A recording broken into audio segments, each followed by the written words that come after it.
योगेश बत्तासे हे गुरुवार दिनांक 22 मेला कुटुंबियांसह जालना येथे गेले होते। सोमवारी 26 तारखेला घरी परतले। काठे गल्ली येथील त्यांच्या जुड्या घरात चोरीचा प्रकार घडल्याची माहिती त्यांना मिळाली। आठवडाभरापूर्वी ते कुटुंबियांसह तपोवन रोड येथील नवीन घरात राहण्यास गेले होते। माहिती मिळताच ते जुन्या घरी दाखल झाले।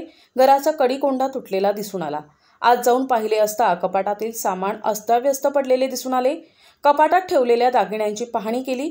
दागिने मिळून आले नाही। सोन्याची पोत, सोन्याच्या गणपतीचा मुकुट, राणीहार आणि कानातले असा सुमारे 7.5 तोळे सोन्याचे दागिने आणि 40 भाराचा गणपतीचा चांदीचा हार, मोदक आणि दुर्वा असे सुमारे 4.5 लाखांचे सोन्या चांदीचे दागिने चोरट्यांनी लंपास केले।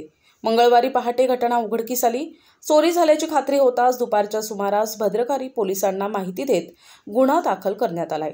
योगेश बत्तासे यांच्या घरात चोरीसाठी दाखल झालेले संशयित इमारतीच्या गेटमधून प्रवेश करताना सीसीटीव्ही कॅमेऱ्यात कैद झाले आहे। एकाच दुचाकीवर 3 जण आले। प्रथम 2 संशयितांनी इमारतीच्या गेटमधून आत प्रवेश केला।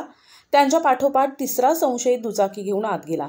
त्यानंतर काही वेळातच 3 जण पुन्हा दुचाकीवर बसून बाहेर पडले। हा संपूर्ण प्रकार सीसीटीव्ही कॅमेऱ्यात कैद झालाय। त्या आधारे पोलीस संशयितांचा शोध घेत आहेत। प्रतिनिधी गुड्डू शेख, दिशा न्यूज, नाशिक।